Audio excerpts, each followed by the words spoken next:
At the Lexington Federal Courthouse, a calm, black woman walks through the front doors, ready to begin her workday. But the security team doesn't recognize her, and they don't just stop her, they humiliate her. She's pulled from the line, dragged into a back room, and there, under the buzzing of clippers and mocking smirks, they shave her head, not for procedure, but as punishment. Every strand of hair that falls to the floor carries away a piece of her dignity, torn apart. What they don't know is that this woman holds a power far beyond what they could ever imagine, and her silence, it isn't weakness, it's the stillness before the storm. Judge Alexandria Rhodes, 52, with a steely face and deep eyes, isn't wearing a judge's robe, nor is she accompanied by an entourage. Just a charcoal gray coat draped lightly over a sleek navy suit, a small leather bag neatly in her left hand. Her silver-curled hair is neatly pulled back, the strands radiating like elegant wires of steel. No ostentation, no symbols of power, only the presence of someone who is all too familiar with corridors of authority and the silence of prejudice.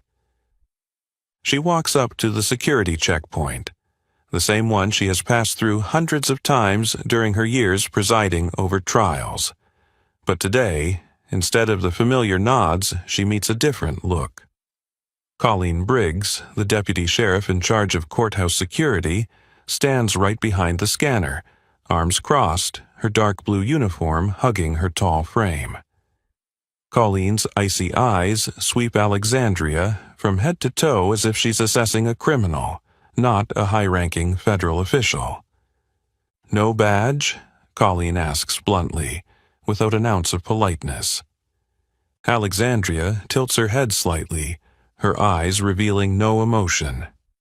"I have one," she replies, then slowly pulls out her federal judicial badge with a bright, golden seal.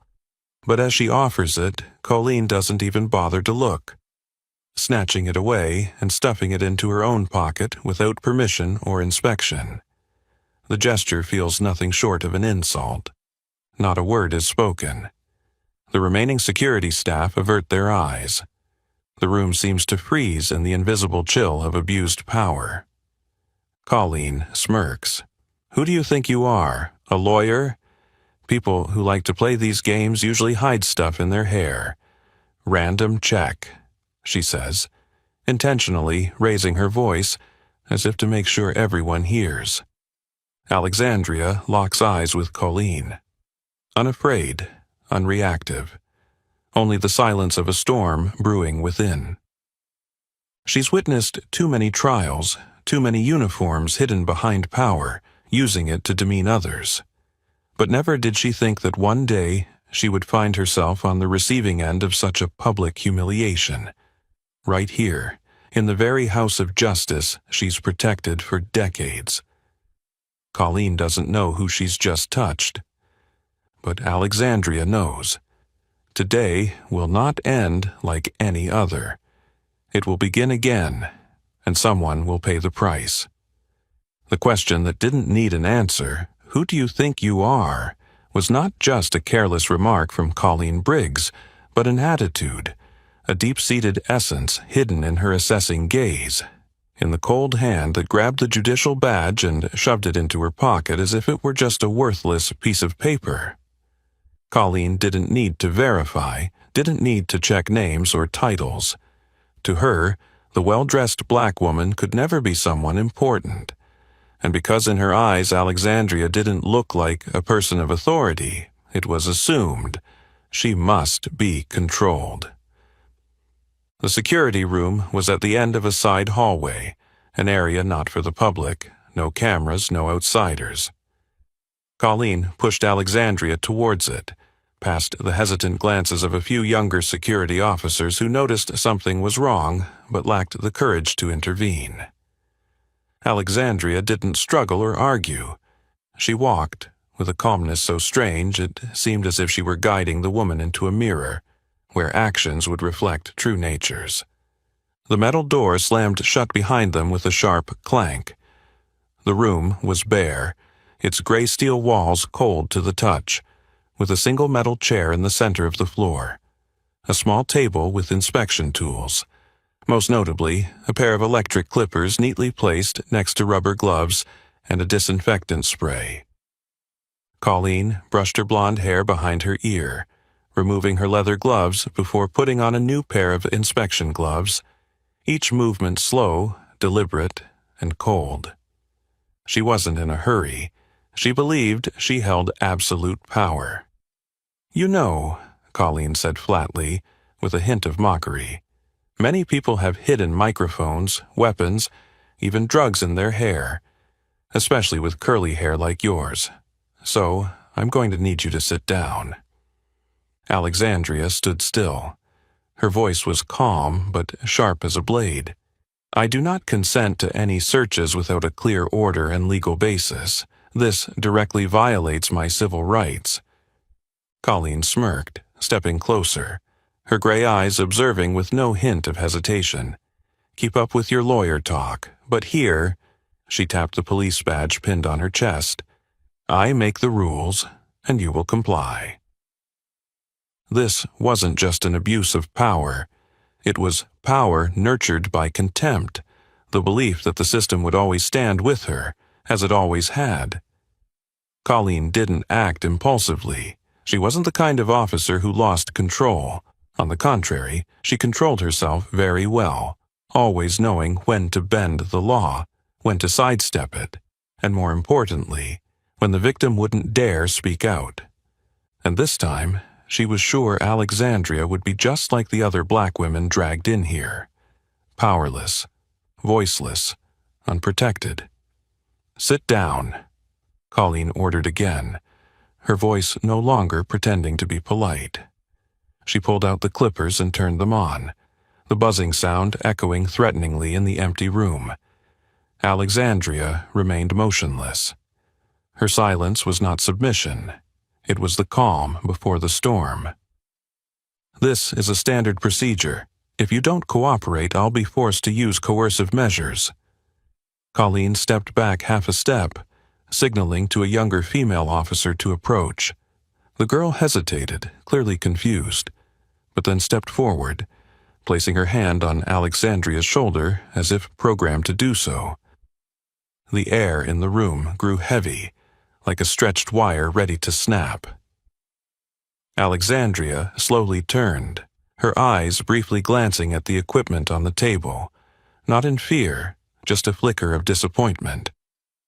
She sat down, not out of submission, but understanding that sometimes, in order to expose the truth, one must allow the guilty to confidently complete their actions. What Colleen didn't know was that as she turned on the clippers and moved toward the proud silver hair, she was sealing her own name into an unprecedented sentence in Lexington court history. And as the first locks of hair fell to the cold floor, history began to turn. The sound of the clippers echoed in the enclosed space like an emergency siren in a silent battlefield. There were no shouts, no cries of resistance from anyone in the room. Only the hum of the metal blades slicing through the air, and the quiet, stifled breaths, as if someone were witnessing a mute ceremony, not of justice, but of humiliation, carried out smoothly, methodically, as if it had happened many times before, and nothing about it was surprising. Colleen Briggs was in no rush. On the contrary, she seemed especially focused, as an artist before a block of marble preparing to sculpt. Her left hand lightly pressed against the top of Alexandria's head to hold it still, while her right hand lifted the clippers to the scalp, and with the first touch a silver curl slid down, gently falling to the floor, like a feather dropping from a bird trapped in a cage. But this wasn't freedom. This was theft, stealing dignity, symbols, memories, and the very identity of a person. "Don't think these curls can't hide anything," Colleen hissed through her teeth, eyes focused like an executioner who didn't need to strike quickly. She enjoyed the feeling of control. She liked when others were forced to sit still, unable to resist, especially with a black woman, especially when she remained calm. That calmness irritated her. It felt like a silent challenge she had never dared to face. And now, in this closed room, Colleen was determined to break it. But Alexandria didn't utter a sound. She sat still, her back straight, both hands resting on her thighs, fingers clenched white. Each time the blade touched her scalp, each time a curl was tossed aside, a childhood memory rushed back. Those days when her mother sat on the bench, carefully brushing each strand, telling stories of the black women who had fought, sacrificed, stood up, and kept their dignity in times when the world never gave them a chance. Alexandria remembered the times she'd brush her own hair before the mirror, smiling as she saw her mother's proud reflection in her own. Now, each piece of the past was being severed, falling like dead leaves under the boots of a conqueror. "Don't move," Colleen ordered, her voice not loud but firm, cold as steel. Alexandria didn't move, not out of fear, but because she knew, sometimes what makes the enemy panic is not resistance, but absolute silence. A silence with purpose. A silence heavier than 1,000 screams. The female officer standing behind Colleen, a young woman named Emily Shaw, no older than 30, looked down at the floor. She held a pair of medical gloves but didn't know what to do. She didn't dare speak. She didn't agree with this, but she didn't dare oppose it. Her lips were pressed tight. She had been taught about standard procedures, but in police school there was no class on how to handle seeing an injustice right before her eyes from a superior. At that moment, a large curl fell, caught on Colleen's shoe. She kicked it away with the tip of her boot, a faint smirk on her lips. "Looks better now," she sneered, as if she'd just tidied up the hair of a prisoner in a jailhouse. A guard, standing near the door, Sergeant Kyle Moreno, considered the sensible one in the group, glanced at Alexandria, then quickly turned away. In his eyes was a mix of sympathy and fear, but absolutely no courage. And so they let it happen, allowing a black woman to sit motionless, as if a criminal in the back room of a federal courthouse, shaved bald as an unspoken punishment. No paperwork, no official reason, no justification, only arrogance and malice wearing the name of power. Colleen had done this before, not shaving heads, not to that extreme.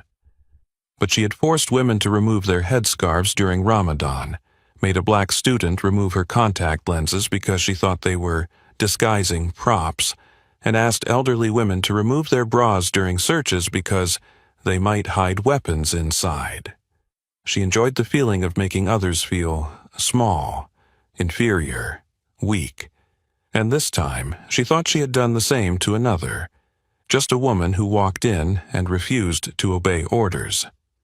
But what she didn't know was that the woman sitting there had the authority to make every door in that courthouse open or shut. And Colleen, in her arrogant sense of triumph, had dared to touch the one person she absolutely shouldn't have.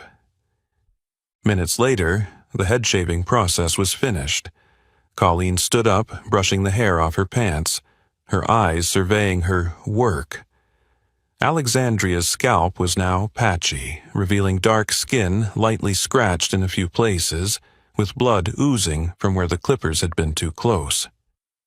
But Alexandria remained still, her eyes showing no trace of fear. On the contrary, she lifted her head, looking Colleen directly in the eyes with a gaze as cold as ice, the gaze of a judge, not a victim.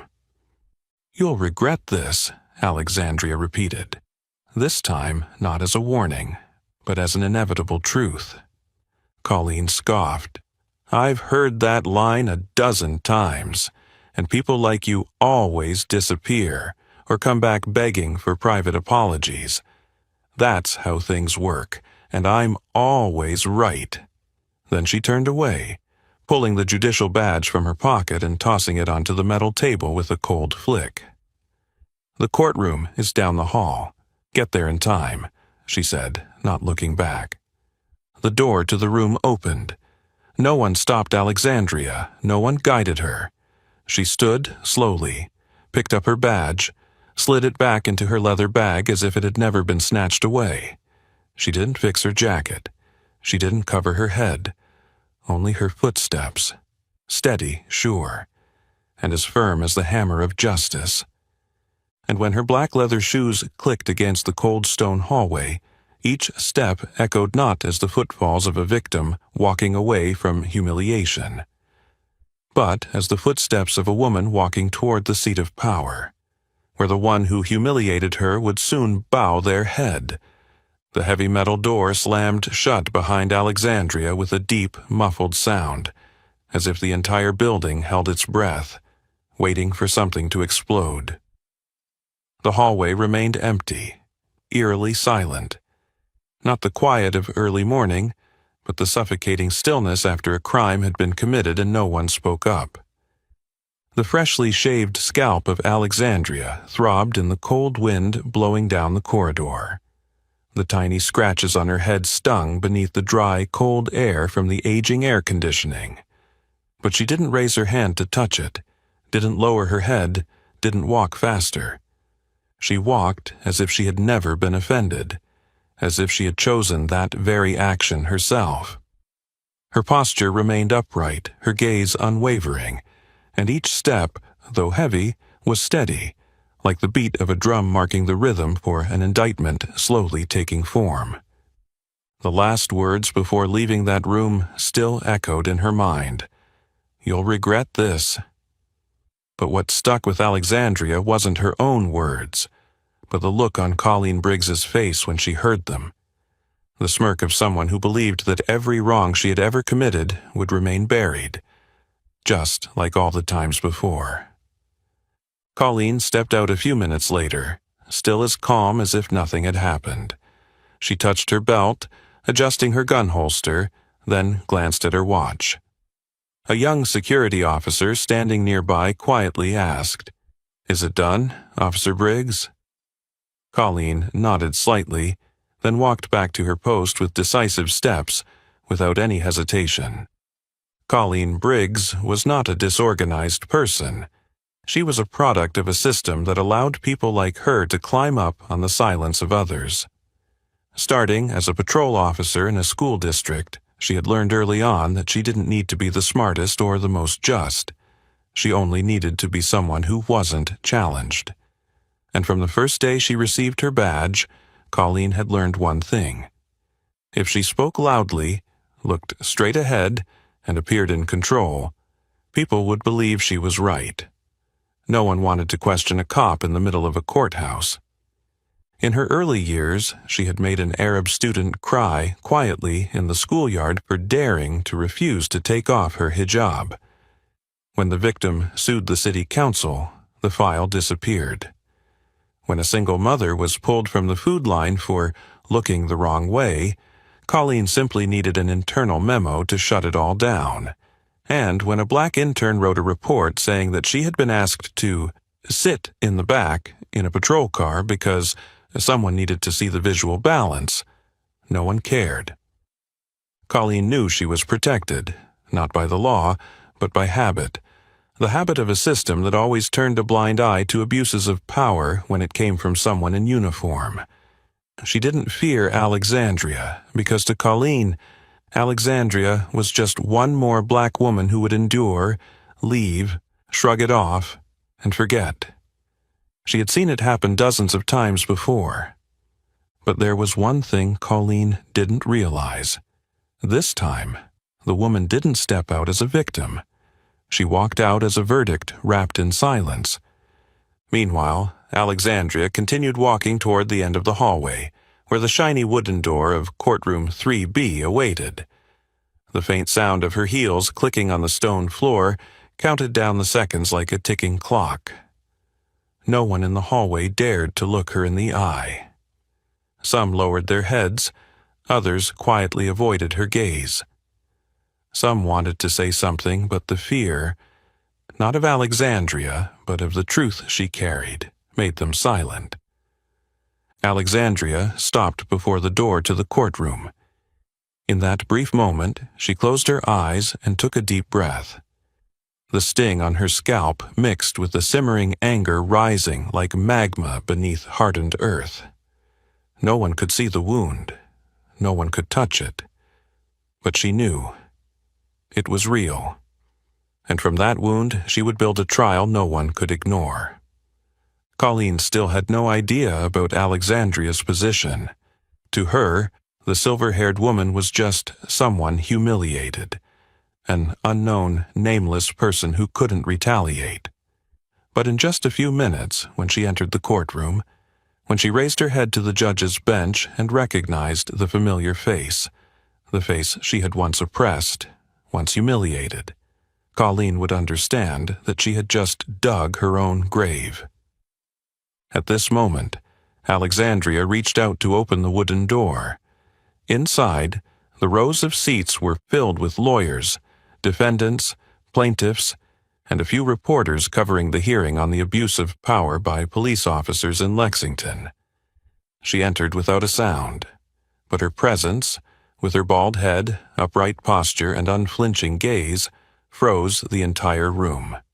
Those who had thought she was merely a witness, a victim, an outsider, all turned to look at each other. Someone muttered, "Is it her?" At the left table, Deputy Chief Colleen Briggs stood alongside her colleagues and the attorneys representing the Lexington Police Department. When she heard the whispers around her, she turned her head. And in the instant their eyes met, Colleen froze. No words were spoken. No explanation was needed. Because in that gaze, Colleen understood that the warning was not an empty threat. It was the truth rising before her, a mirror reflecting everything she had done, not just today, but for 2 decades. And this time, it would not be covered up. The way Colleen Briggs' gaze froze when it met Alexandria Rhodes' face was like a silent verdict being read. No need for accusations, no need for evidence, only presence. In that moment, the cold from the ventilation system in the courtroom was no longer the coldest thing. It was the chill emanating from the soul of someone who had just realized they had crossed a line that could never be undone. Alexandria didn't look at Colleen again. She didn't stop to observe the stunned blinking, the mouths opening and closing, or the averted eyes of the former colleagues who had brushed past her for years but had never truly seen her. Because now, she was no longer a black woman walking into a place of power. She was the one redefining power. Courtroom 3. B greeted her with a tension so tight it felt like a string pulled to the breaking point, ready to snap into a sound that could shatter the silence. No one stood up to greet her. No one spoke. All they did was stare. Not because they didn't recognize who she was, but because they had recognized and didn't know what to do with that truth. The judge's robe still hung on the chair of the presiding judge, the same place she had left it the previous afternoon. A simple piece of black fabric, but to her it wasn't just a legal symbol. It was her spiritual armor, worn not to conceal the wounds, but to protect justice from the dirty hands that had long been accustomed to hiding behind silence. Alexandria walked toward the dark wooden chair, her hands grasping the edge of the robe as if preparing to lift a sacred relic. A slow, dignified motion, not dramatic, not grand, but anyone who watched could not take their eyes off her. She draped it over herself. Each fold of fabric falling was a statement without words. I have been humiliated, but I am not defeated. I have been hurt, but I have never been weak. And I am still here, exactly where I belong. The chair creaked slightly as she sat down, but that sound echoed like the first bell of a verdict. A young attorney on the plaintiff's side quietly set down his pen. A reporter adjusted his lens. A female witness unconsciously gripped the strap of her bag, and at the back of the room, Colleen Briggs took a step back. No one told her to do so. There was no commanding officer, no specific defensive instinct. But in the gaze that met her from Alexandria, now fully transformed into Judge Rhodes, there was something no one learned in police school: moral authority. Not the power that came from a badge or a job title, but the kind of power that makes others fear, because they know they are wrong. "Judge, shall we begin the hearing?" The court clerk's voice trembled slightly. Alexandria didn't turn her head. "Enter the record," she replied, her voice deep, steady, not loud, not fast, but each word as precise as a hammer striking stone. She looked around the room. Everyone was silent. No one even coughed. No one dared blink too quickly. The air, Alexandria had felt it in big trials before, but never had it been so thick. Because today, it wasn't just about prosecuting a case. Today, it was about prosecuting the very system that allowed Colleen Briggs to exist. Colleen was now standing near the defendant's bench between two police officers from the Lexington Police Department. Her hand rested on her belt instinctively, as she had been taught to project power. But now her gaze no longer dared to rise. The blonde hair, neatly tied behind her head, couldn't hide the sweat on her forehead. She had once entered a courtroom like a lion guarding its territory. But now Colleen was just a fox caught in daylight. The clerk began reading the case. Public Federal Hearing. Case number 487-L. Plaintiff. Citizen Joseph Banner and related parties. Defendant, Lexington Police Department, including officers such as Deputy Chief Colleen Briggs. And, as the names were repeated in the clerk's even voice, Alexandria's gaze stopped on each person. Not to condemn, but to remember. To remember each face, each silence that had contributed to the cut on her head this morning. When the clerk finished, Alexandria nodded slightly and opened the hearing. "We will begin with testimony from the plaintiff. Call the first witness," she said. An elderly veteran, his hair graying, stepped up to the witness stand, his left arm still in a sling. He bowed his head to the judge, his eyes briefly taken aback by the shaved head, but immediately understanding. His face stiffened, and his voice trembled as he recounted the night he was thrown to the sidewalk by an officer for simply holding a sign that read, "Justice is patriotism." Every detail, every kick, every mocking laugh he heard as he gasped for breath on the cold pavement was recounted before the court. And behind the judge's bench, Alexandria didn't furrow her brow, didn't shed a tear. She simply wrote, her pen steady, precise, cold. Not because she was indifferent, but because she knew. If she let her emotions take over right now, she wouldn't be able to withstand the next wave. When the second witness, a female student, told of being shoved face first into the hood of a patrol car for recording police misconduct, Alexandria looked up. She glanced toward Colleen Briggs.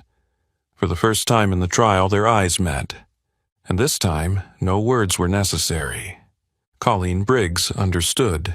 She would regret this. The moment Alexandria Rhodes' gaze met Colleen Briggs in the packed courtroom, it was no longer just about these two women. It was when the entire power dynamic of the room was stretched taut like a bowstring, waiting for a subtle flick to release everything that had been buried in the dark for far too long. Courtroom 3B, typically the venue for civil federal hearings, had hosted many cases about policies, contracts, and civil servant disputes. It had witnessed countless trials, from landmark rulings to cold procedural hearings. But today, the polished wood walls, the high presiding judge's bench, the rows of seats filled with reporters, lawyers, and plaintiffs, all of it seemed to carry a new, suffocating breath. The horror of when justice suddenly shows its true face without warning. The woman, humiliated that morning, Her head shaved, her dignity torn apart at the hands of a police officer, was now sitting in the most powerful seat in the room. And when Alexandria took that seat without announcement, without anyone calling her name, without a single word spoken, that in itself was the most terrifying statement. All those who had seen her as just another ordinary person, who had turned their backs when they saw her being escorted away, who had stayed silent out of fear of association, now they could not look away. They had to face it. Not just her, but the truth that this entire system had nurtured such behavior, allowed it to happen, and coldly ignored the consequences.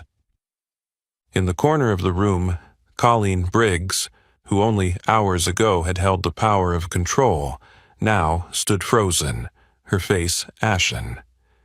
Dressed neatly in her Navy uniform, with her gun still at her hip and nameplate shining, she suddenly seemed small and out of place in the room she once walked through with such pride.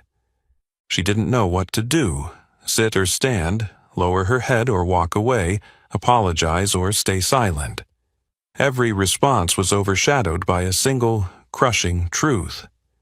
She had made the gravest mistake of her life, humiliating a federal judge right in the courtroom she was entrusted to protect. The air in the room grew so heavy that even each breath seemed to make a sound.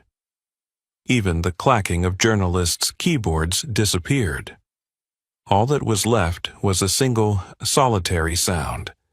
The voice of Alexandria rising in a calm, steady tone, with no need to raise it to carry weight. Begin the hearing. As the first testimony concluded, Alexandria nodded, taking notes, her eyes never leaving the speaker. But her gaze, seemingly able to penetrate every word, still lingered partly on where Colleen stood. Not to threaten, but to show Colleen clearly that she could no longer escape. Immediately after the second testimony, a young woman, only 23, speaking about being shoved face first into the hood of a patrol car for trying to record an unlawful arrest, the room fell silent again. The young woman didn't cry, but her neck trembled as she looked toward the defendant's table. And Colleen turned away. Judge Alexandria didn't say a word, but just by how she gently tightened her grip on the pen, everyone understood that her silence was not forgiveness. During the break, most people quietly left to get some air, but Alexandria stayed seated. No one told her to leave. No one dared approach. Only one person remained unmoving, Colleen Briggs, still standing motionless by the side door, hands on her hips, as if trying to keep herself from collapsing. When the room was down to just Alexandria, 2 security officers and Colleen, Alexandria slightly tilted her head toward the clerk. Call Deputy Officer Colleen Briggs for internal testimony. No one objected. No one coughed. No one stood to defend her. Colleen swallowed hard. She stepped toward the center of the room like a child called to the front of the classroom for lying. Only now, all eyes were no longer on her. They were all on the person sitting on the judgment seat. Deputy Officer Briggs, Alexandria spoke, not loudly, but clearly, cutting through the silence like a blade through silk. Please tell us, this morning, who did you conduct a search on in Security Room C? Colleen stood tall, her hands behind her back as a military habit, but her posture slouched, as if she couldn't bear the weight of the question. She tried to speak clearly. I searched an individual who didn't have a visible badge and displayed initial non-cooperation. Who was that individual? Colleen paused. No one could save her now. No record could erase the surveillance video that had been extracted and sent to the Department of Justice as soon as the incident spread on social media this morning. No system could shield her anymore. Finally, Colleen lowered her head. Judge Rhodes. Silence. Not the silence of fear, but the silence of something just collapsing, like an old wooden pillar eaten through by termites, and with the slightest touch, it all comes crashing down. Alexandria didn't react. She nodded slightly and made the entry into the record. Continue the testimony. At the defendant's table, one of the three lawyers stood up, intending to interrupt, but then looked around and sat back down. No one wanted to align themselves with Colleen anymore, because now, in the entire room, no one dared turn their back on the justice quietly sitting at the bench. The seemingly simple phrase, "The hearing will begin," rang out like a slow thunderclap in the already thick tension of the room. But when it came from the mouth of Alexandria Rhodes, in her newly draped judge's robe with her hands firm, it was no longer just a procedural statement. It was a declaration of war, the beginning of a trial that wasn't merely about judging actions, but about reassessing an entire system that had long avoided responsibility. The presiding judge's seat was no longer an inanimate wooden chair polished weakly. Under the gaze of everyone in courtroom 3B, it had become a battlefield. A battlefield where Alexandria was the warrior, not armored in steel, but in poise and integrity.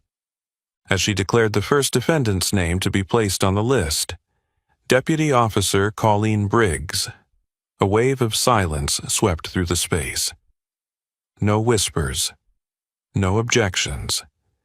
Even the defense lawyers from the Lexington Police Department, three well-dressed white men who had entered the room with near overflowing confidence, sat motionless, their eyes glued to their paperwork as though trying to avoid their own consciences. Colleen lifted her head. She was no longer in control. The shoulders that had been so straight when she entered now sagged.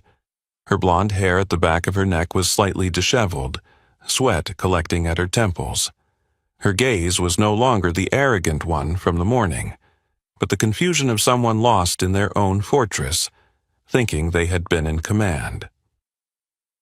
Deputy Officer Briggs, Alexandria spoke, her voice even and low. Do you know why your name is listed first among the defendants? Colleen hesitated. She glanced at her lawyer, but no one spoke. A long moment of silence stretched throughout the room. Finally, she answered in a hoarse voice, because of what happened this morning. Specifically, what happened? Alexandria pressed, refusing to let her hide behind vague words. Colleen swallowed hard. Because I acted inappropriately with a citizen. Inappropriately, Alexandria repeated, her eyes narrowing slightly, not in anger, but because she was used to this kind of legal loophole language. I was forced into the security room, she said, her voice still calm. My hands were restrained without a warrant. My head was shaved with no records made, no independent witnesses. When I objected, what did you say? Colleen fell silent. Alexandria didn't need her to answer. She turned to the court clerk. Play the excerpt from the 2C hallway security camera at 8:13 this morning. The screen behind the court lit up. In a few seconds, everything that had only been rumors, recounts, or written statements now became clear, vivid images. Colleen Briggs, tall and holding a federal judicial badge, refusing to comply, then grabbing it roughly and shoving it into her pocket. She said, "Random check. Follow me." A part of the audio was muffled, but it was clear there was no request for permission, no procedure, no attempt to verify identity before acting. The entire room was glued to the screen. No one moved. Alexandria didn't turn around to look. She had already seen this video several times before entering. She didn't need to look back at what had been ripped from her head to know what it had taken. When the clip ended, she asked, "Do you still claim this was a standard procedure, Officer Briggs?" Colleen mumbled, "No, Your Honor." Then why did you carry it out? The question hung in the air. No one answered for her, and the silence grew even heavier as Alexandria gently added, "I'll help you remember. Because I wasn't wearing a name tag, because I'm a black woman, and because in your eyes I didn't look like someone with authority." Alexandria's gaze swept across the room. It carried no anger. It carried the cold certainty of truth, requiring no raised voice, no further evidence, just presence. In 18 years working in this court, how many times have you conducted such random checks? Colleen stiffened. How many women have been asked to remove their headscarves? How many have been forced to sit in metal chairs, threatened with tools like prisoners, without breaking any laws? How many times has this system let you off because none of them had the power to make you answer? No one spoke. No one clicked their pens, not a single deep breath. Colleen was now just the shadow of old power, the kind she had once wielded with confidence, but never truly deserved to carry. And now, the chair that Alexandria was sitting in, the very chair Colleen had once thought was just another familiar piece of furniture, became the sword hanging over the wrongdoer's head. "You are not being called here for the actions of one morning," Alexandria said slowly. "You are being called because of an entire pattern that has nurtured those actions. And today it ends." She gestured to the court clerk to make the record.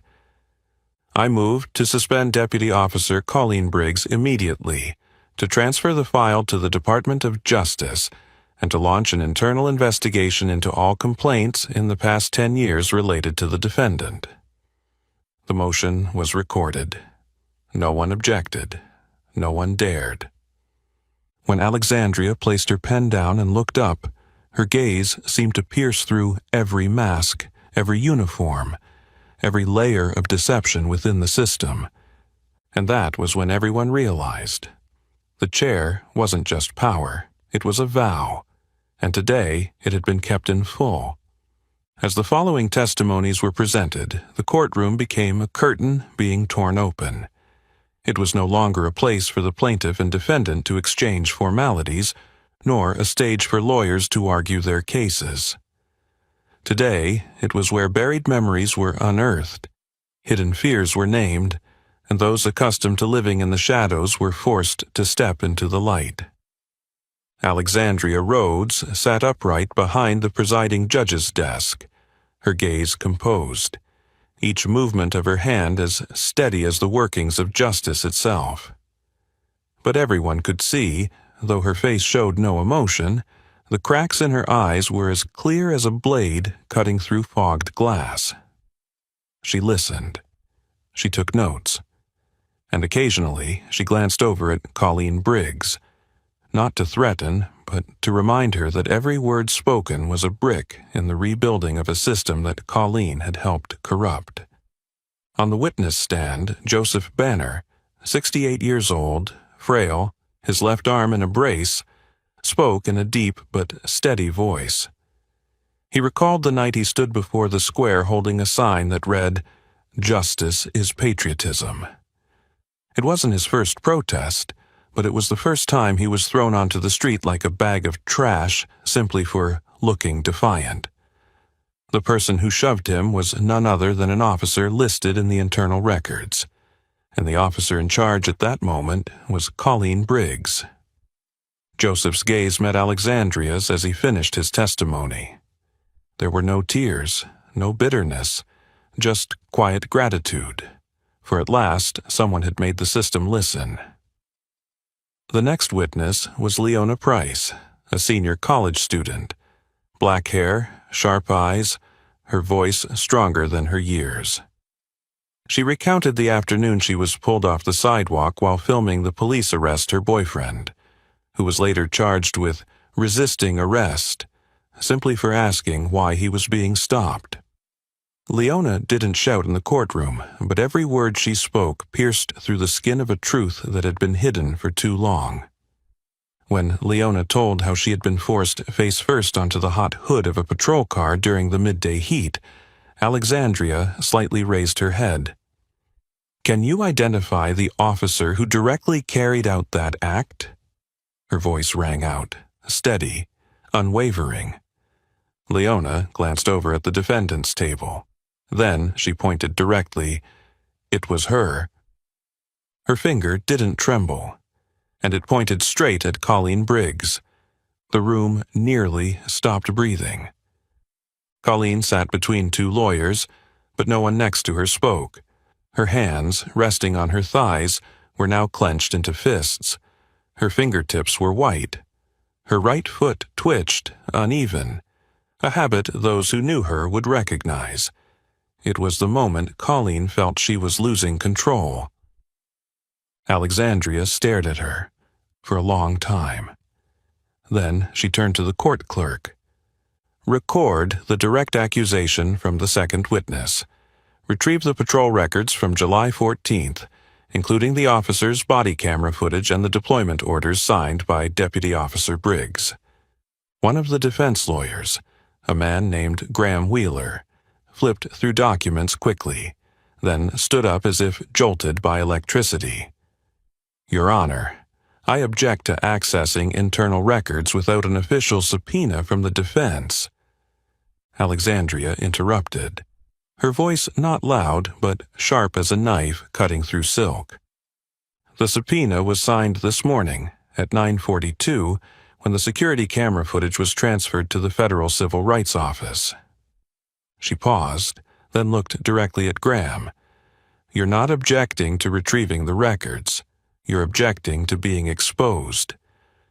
A few people in the room exhaled lightly, almost instinctively, as if freed from the pressure choking their throats. Graham sat down. No more words. Alexandria turned to Colleen. She didn't call her name. No need.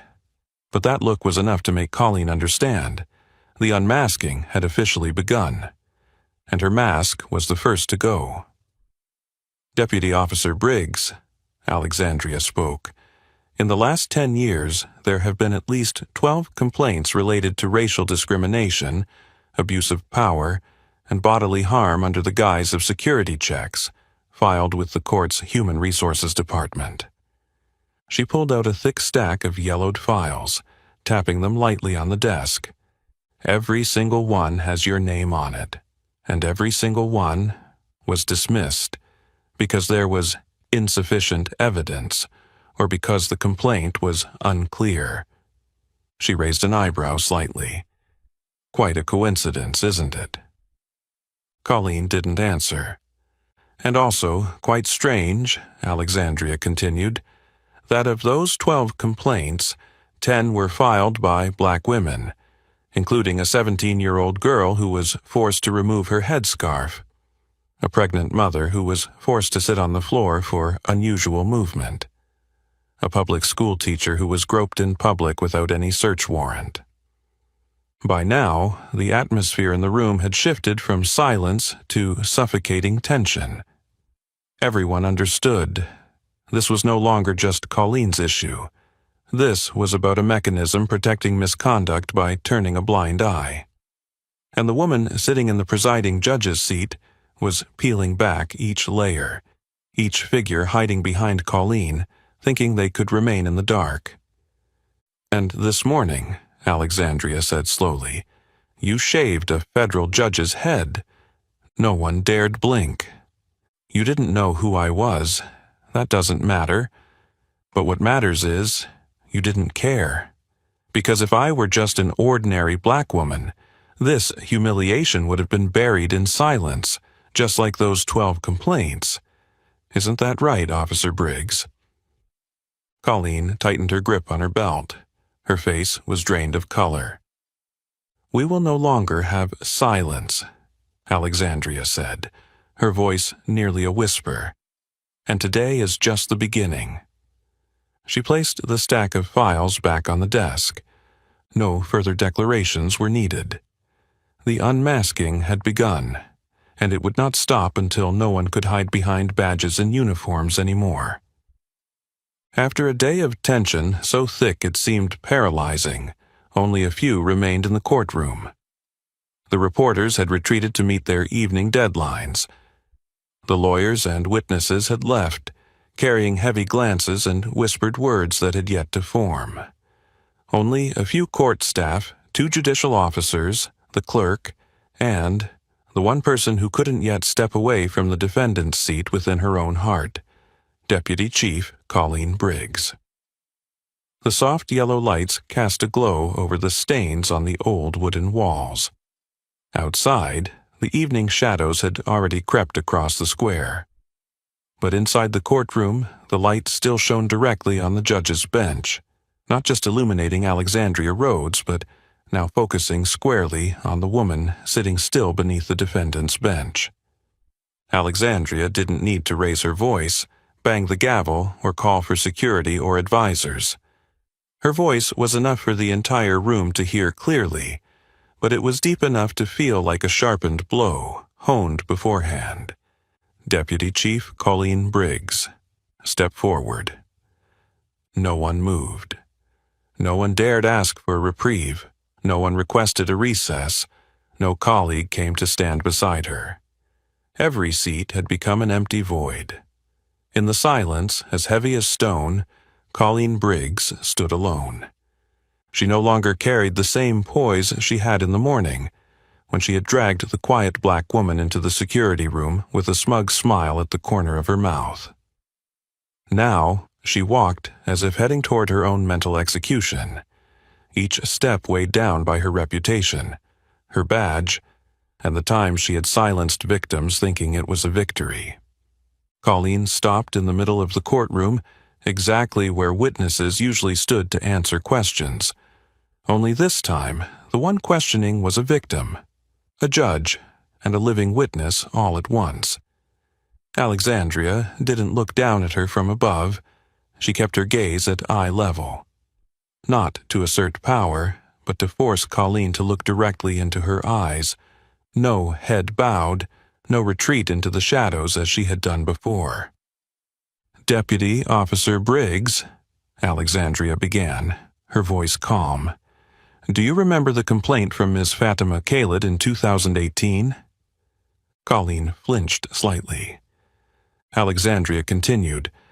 She wrote that she was asked to remove her hijab at the checkpoint, despite presenting valid paperwork and requesting a female officer to conduct the search. The report reads, "Request denied due to lack of personnel and suspicion about identity. Do you remember?" Colleen struggled to regain her composure, speaking softly. "I don't remember the details clearly." Alexandria tilted her head, turning a page in the file. "But your name was the one that signed off on the denial. And I have an audio recording from the hallway camera where you said, 'This is America. If you want to wear a headscarf, you should go back home.'" She placed the file down, not tapping the table, not emphasizing. She didn't need to.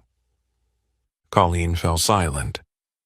Her face was stiff, her hands limp at her sides. No one could save her now. "March 2020, Alexandria continued. "You forced a 7-month pregnant woman to sit on the floor of the security room for suspicious concealment of metallic objects. The scanner showed it was a medical back brace. Do you remember?" Colleen pursed her lips, only shaking her head. "That time," Alexandria said, "the woman suffered cramps and collapsed on the spot. You didn't call for an ambulance for 12 minutes. Her child, named Elijah, nearly suffocated due to lack of oxygen. What did you say then?" Colleen still didn't answer. "You said no one forced you to be pregnant and go through a checkpoint during rush hour." This time, both judicial officers standing on either side of the courtroom visibly shuddered. Alexandria paused for a moment. "And this morning," she continued, her voice unchanged, "you shaved a black woman's head. No asking her name, no checking documents, no data verification, no report made, no independent witnesses. She leaned slightly forward, her voice dropping to a whisper, but each word was as sharp as steel. That woman was me. Colleen could no longer hide her emotions. Her face was not just pale, it trembled visibly. One of her hands curled in, her fingers twisting unnaturally. Her lips moved, as if trying to say something. An apology, a defense, a denial. But Alexandria didn't let her speak. "And if I weren't a federal judge," Alexandria continued, "what would have happened? I would have been taken outside with a shaved head and the sound of laughter behind me. I would have become a topic for the morning coffee break of the duty staff.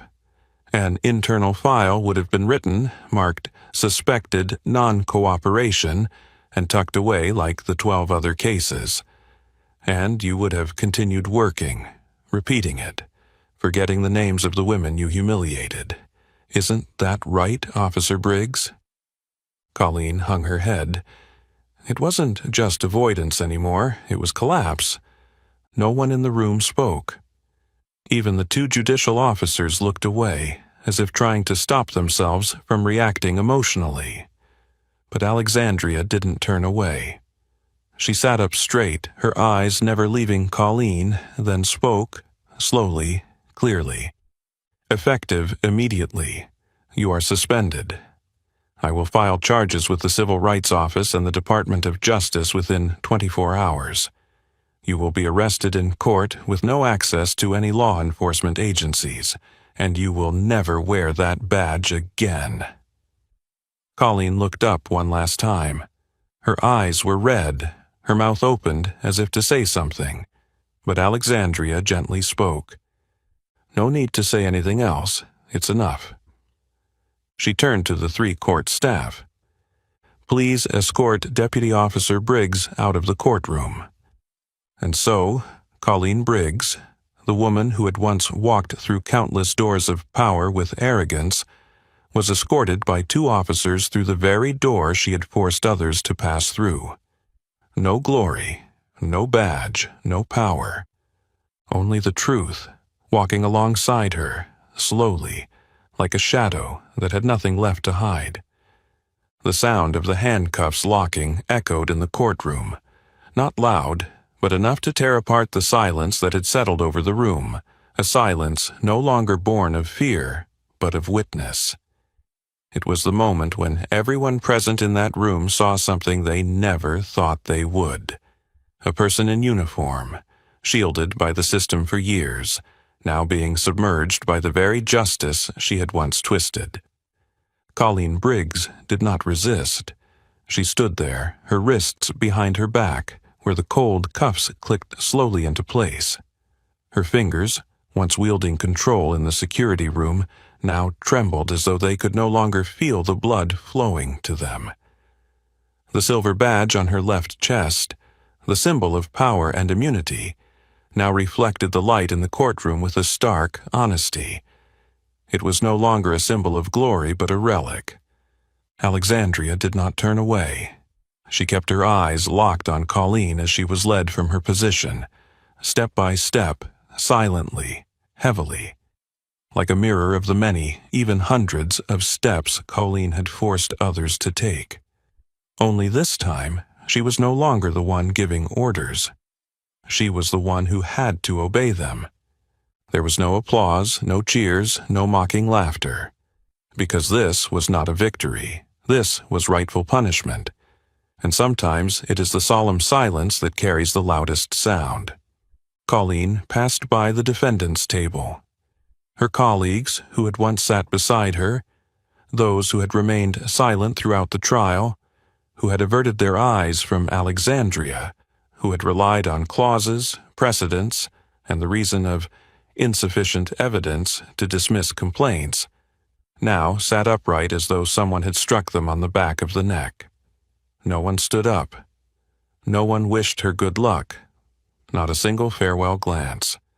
The heavy iron door closed behind her, and as it clicked shut, It seemed that it wasn't just the end of Colleen's presence in the room, but the end of an era of silence, of shielding, of wrongful acts veiled by process.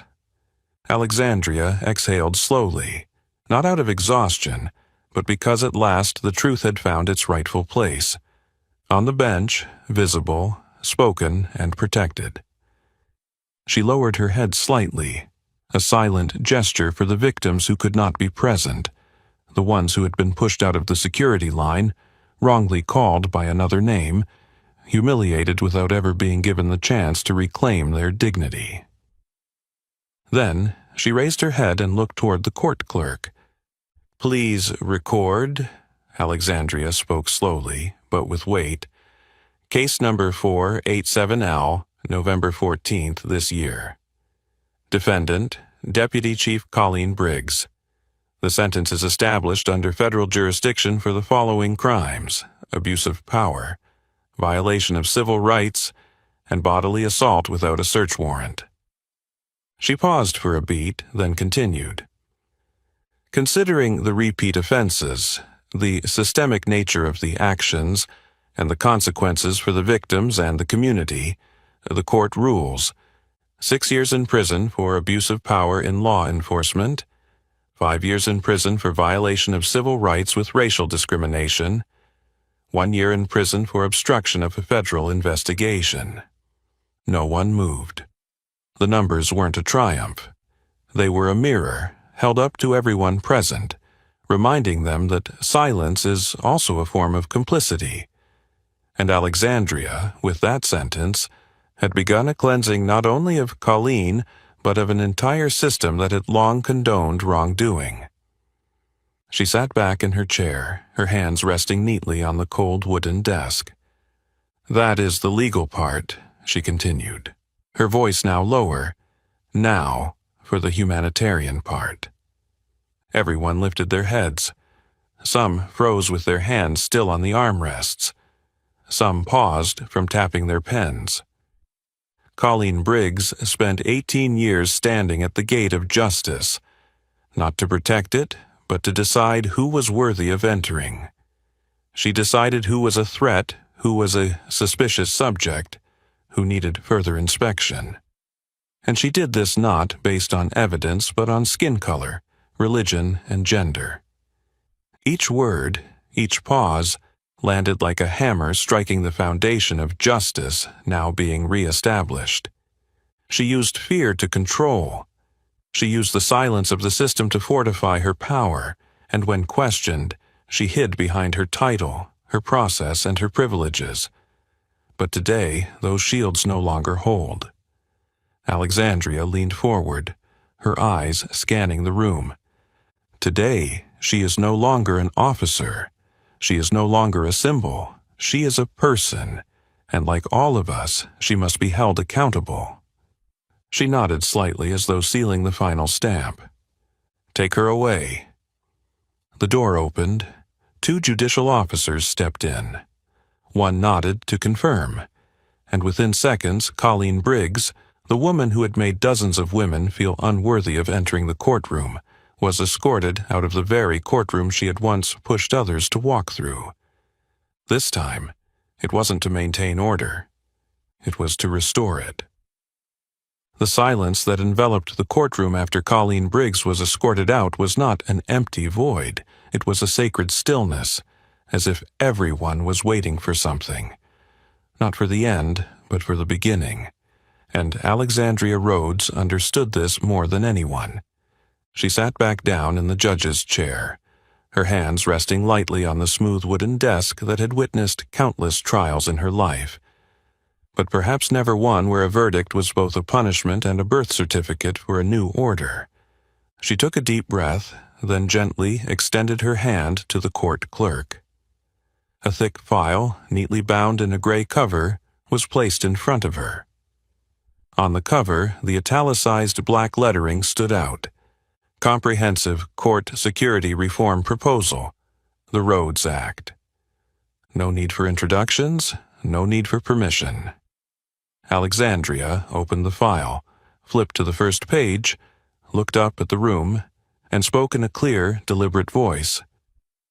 Based on the events that took place this morning, the verifiable evidence from testimonies, records, and surveillance videos, based on the complaints that have been ignored by the system for years, I hereby announce and present to the Federal Court of Lexington the proposal, the Roads Reform Act. The room remained silent. But this was no longer the silence of waiting for fear or a storm. It was the quiet of a community ready to embrace change. Alexandria stood. She didn't rush her words, didn't lecture. Each clause was presented clearly, with the voice of someone who would not allow this to happen again. Section 1. All security personnel within the court's premises, including security check staff, supervising officers, and hallway patrol teams, are required to participate in biannual training sessions on unconscious bias and systemic prejudice. An elderly law clerk sitting at the back of the room nodded subtly. He had once witnessed a brown-skinned employee being detained for carrying a bento box. The reason, suspicious smell, possibly containing sedatives. Section 2. Establishment of a multi-tiered anonymous reporting system, allowing employees and citizens to file complaints directly to the Civil Oversight Committee, without intermediary internal management. A logistics officer near the door exhaled with relief. She had once been questioned by Colleen during lunch break for looking the wrong way at an off-duty officer. Section 3.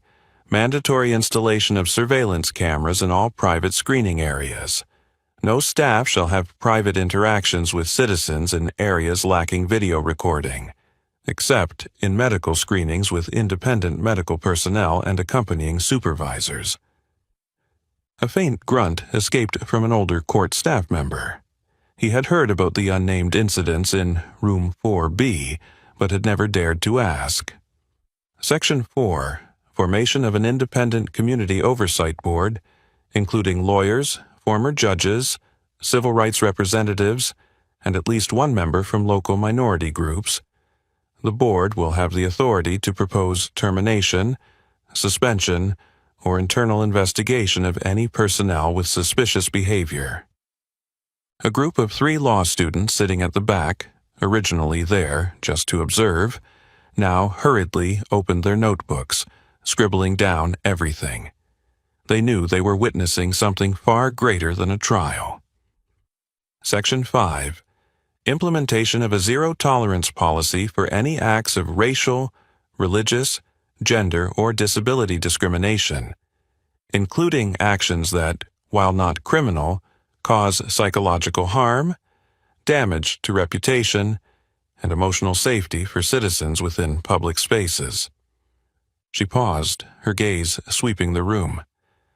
And finally, all past violations or complaints that were previously dismissed for administrative reasons will be reopened, reviewed, and publicly addressed before the independent board. No exceptions.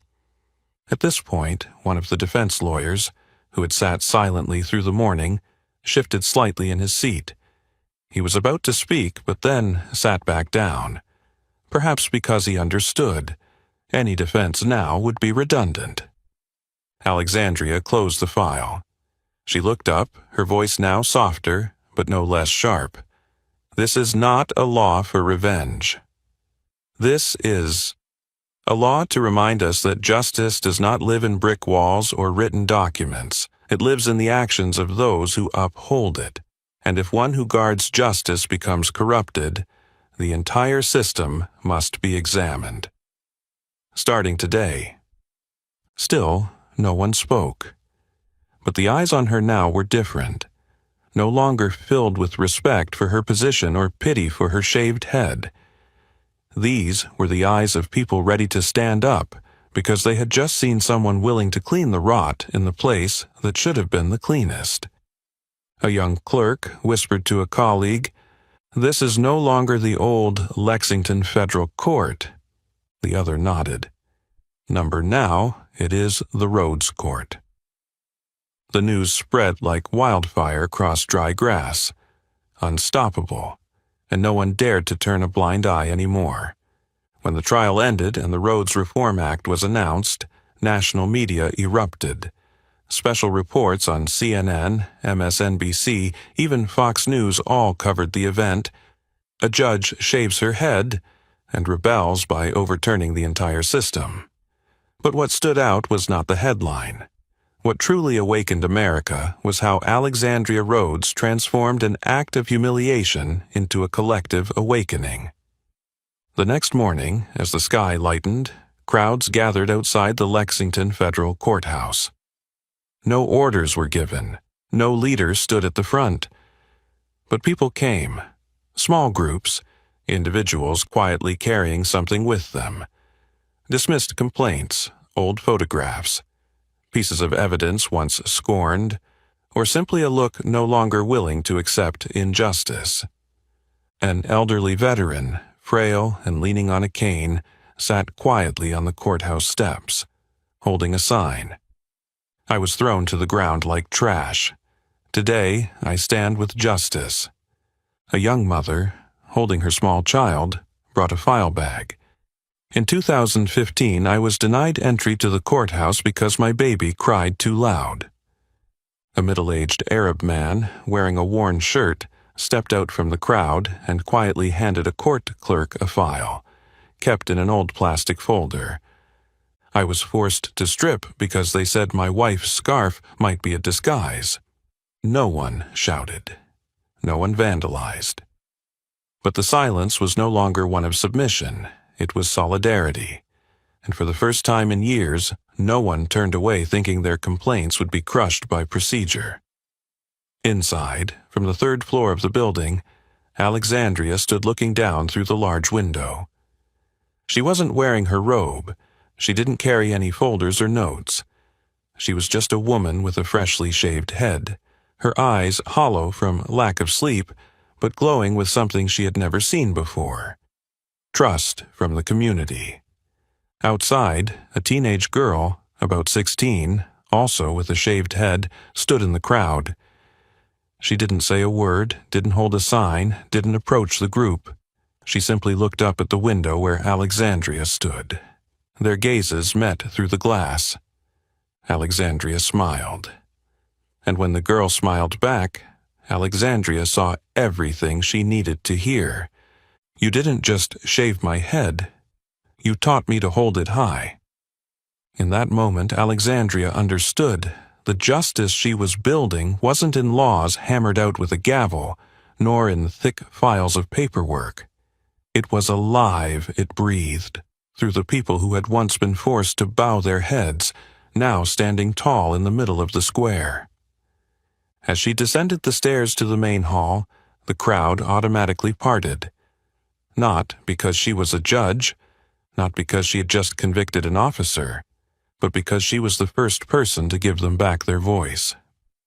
An elderly woman in a long coat walked up to her, took her hand, and choked back tears. You don't know me, but I've lived long enough to see many people silenced because they had no standing. Today, I know, there is someone who stands with us. A white law student, blonde hair tied back, held up a handwritten sign. I used to believe the system was enough. Now I understand. The system has no heart. We have to give it back. Inside the hallway, Jasmine, the loyal court clerk who had stood by Alexandria throughout the trial, came up to her with red eyes. The proposal has been sent to 2 other federal courts. And the Civil Rights Office, they called back. They said they're reopening 6 old dismissed complaints. They want to talk to you. Alexandria didn't respond immediately. She looked around at the crowd, then nodded slowly. It's not about talking to me, she said. They need to hear from all these people. They are the most important testimony. And from that day forward, no day passed without people gathering in Lexington Square. A brown-skinned woman set up a free water station for those waiting to submit their complaints. A former police officer started a group to support legal victims. A group of law students organized to record testimonies from those who didn't know how to write complaints. Each person contributed a brick, and a new kind of justice, one not built by power but by collective awakening, began to take shape. As the wave of civil unrest spread beyond Lexington, beyond the scope of a single case, the federal government could no longer remain on the sidelines. On the third morning, just 2 days after the verdict on Colleen Briggs had been rendered, an unmarked SUV convoy pulled up outside the Lexington Federal Courthouse. No sirens, no noisy escort, but their presence, with gray suits and folders embossed with federal seals, spoke volumes. Alexandria was in her office when Jasmine, the trusted clerk, walked in, her expression more serious than usual. "They're here," she said quietly.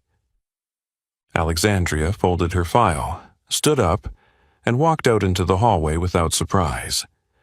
She had been waiting for this moment since the first day she sat in the judge's chair, but not for the glory. She had been waiting to see the truth set in motion from the highest level, not buried under paperwork or politics.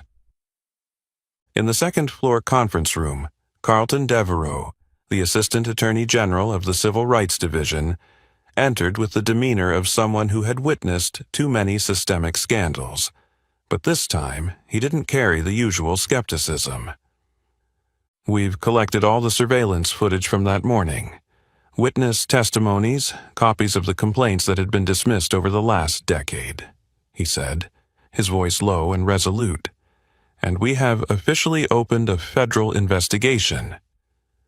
He pulled a long list from his briefcase, revealing the official seal of the U.S. Department of Justice. The list didn't just have Colleen Briggs' name on it. Alexandria glanced over, and on the 3rd, 4th, and 8th lines were names she had known for a long time. The former senior judge who had said, "Briggs has a good record, no need to review the first complaint." The HR director who had asked Alexandria to wait for more evidence before submitting the complaint. The regional court's internal director, who had signed off on a raise for Briggs just 1 week after a Muslim woman's complaint, lost its file. Each name, each position was a link in the chain, and now that chain was being pulled into the light. "We're not just investigating personal behavior," Devereaux continued. "We're investigating the cover-up mechanism, the falsification of records, and biased hiring and promotion decisions along with systemic racial discrimination." He looked up, meeting Alexandria's gaze. "We will need your full cooperation." Alexandria didn't blink. Her voice was calm but colder than usual. "Start with those who promoted her." The room fell silent. Not because they were surprised, but because, from now on, no one could deny it anymore. Because for Colleen Briggs to have existed for 18 years, she couldn't have done it alone. And now, no one was allowed to hide in quiet offices anymore. That afternoon, 3 senior officials from the Lexington Regional Court were summoned. Not in closed meetings, but right at the main offices, with civil observers present at Alexandria's request. One was Federal Judge Barrett, who had previously refused to hear the complaint of a high school student who was detained by Colleen for walking improperly. Another was Deputy Security Chief Troy Halpern, who had dismissed Colleen's complaint 3 times with the same reasoning: insufficient evidence.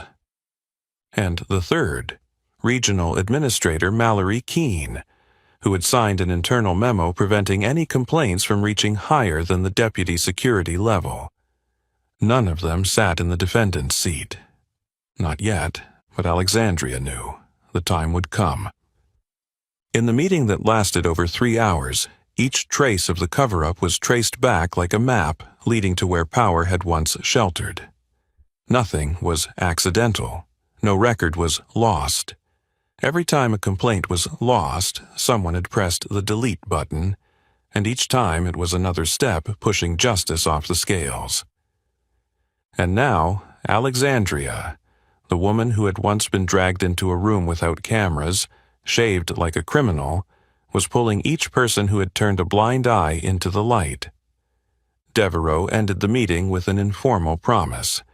This is not an investigation driven by public pressure. This is an investigation to correct a part of history, and we will not stop until it is done. Alexandria nodded, but instead of saying thank you, she simply replied, "Don't end it before I call the last name." Because she knew the reform wouldn't stop with Colleen. It wouldn't stop in Lexington, and only complete justice would be the final verdict. The final trial closed in a silence thick as the calm before a great storm, leaving behind scars that couldn't be hidden, but also clearing the sky for those brave enough to look straight ahead. Colleen Briggs stood before the defendant's podium, no longer in uniform. Instead, she wore a glaring orange prison jumpsuit, the color she had once thought only fit for the oppressed. Now, it clung to her like a shell that couldn't be removed, not because of the material, but because of the meaning. Alexandria Rhodes sat in the judge's seat without needing to bang the gavel for respect, without raising her voice to assert her authority. Everyone in the room understood her calmness was the heaviest sentence for Colleen. Based on the evidence presented, witness testimony, surveillance footage, internal records, and documents collected from the Civil Rights Department. Alexandria began, her voice steady and deep. The Lexington Federal Court sentences the defendant, Colleen Briggs, to a total of 12 years in prison, divided as follows: 6 years for abuse of power in the execution of official duties, 5 years for serious violations of citizens' civil rights, 1 year for obstruction of justice, including concealing evidence, pressuring witnesses, and destroying internal data. There was no murmuring. No one dared breathe loudly. Because they knew this verdict was not just for an individual, but a warning bell for the entire system. But Alexandria didn't stop there. She gently leaned forward, her eyes never leaving Colleen, now standing tall but trembling, her hands clenched as if this was the last thing she could control. "Colleen Briggs," Alexandria's voice rang out, no longer just reading a verdict, but speaking the final words between a person who enforces justice and someone who had trampled it. "You spent 18 years of your life deciding who deserves respect and who doesn't.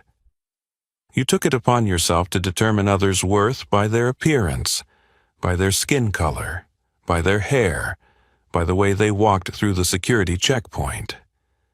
Colleen lowered her head, but Alexandria wouldn't let her hide. "No, look at me." Colleen raised her eyes. Her gaze was no longer cold. It was filled with tears. But there was no anger in Alexandria's eyes, only the truth, brutal, but necessary. "You took my hair as a way to strip away my dignity," Alexandria said, her voice still low but every word landing like a hammer striking the core.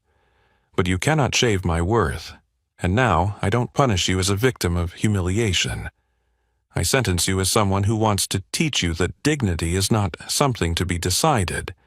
It is something that must be preserved, even for those who have lost it." A moment of silence. All eyes were on Alexandria, then on the defendant. "You will live as someone who no longer has the right to choose who stands up," Alexandria concluded. "You will live as a person who must pay the price. No longer an officer, no longer a part of the system, but a person who is held accountable." She turned to the judicial officers. "Enforce the sentence." Once again, the handcuffs clamped around Colleen's wrists. This time, a sentence that could not be undone. She was led away, each step slow, as though dragging her entire past behind her. But when Colleen's back disappeared behind the final door, there was no scorn, no applause, just a silent gaze. because the price she paid wasn't 12 years. It was the absolute end of the privileges that had shielded her from consequence. And when Alexandria sat back down in her chair, her back straight, her head slightly bowed, she gently closed her eyes. Not from exhaustion, not from satisfaction, but because she knew that today justice was not about revenge. It was about cleaning the dust off the scales of justice, so next time it would not tip. The next morning, the gentle golden sunlight stretched across the stone steps of the Lexington Federal Courthouse, as if the sun itself understood that today, this place was no longer an old building with moss-covered columns, but a place that had just witnessed a new definition being written. Justice was no longer an abstract concept. It now had a form, a voice, and a name: Alexandria Rhodes. She walked through the main door as she did every morning, without any bodyguards, without an escort, without cameras following her. But when she entered the grand hall, what happened made Alexandria pause for a moment. The entire hall, from the clerks, administrative staff, and security guards to a janitor cleaning windows at the end of the hallway, stood up straight. No one gestured. There was no bell to announce it, no directive from the PA system. But they all rose at once, like a silent consensus, stemming from deep within the hearts of those who were witnessing something they had never seen in their entire lives. A judge who not only renders justice, but lives and endures for it. Alexandria didn't smile. She simply nodded, then continued walking. But her eyes stopped when she passed a hallway leading to the auxiliary workspace.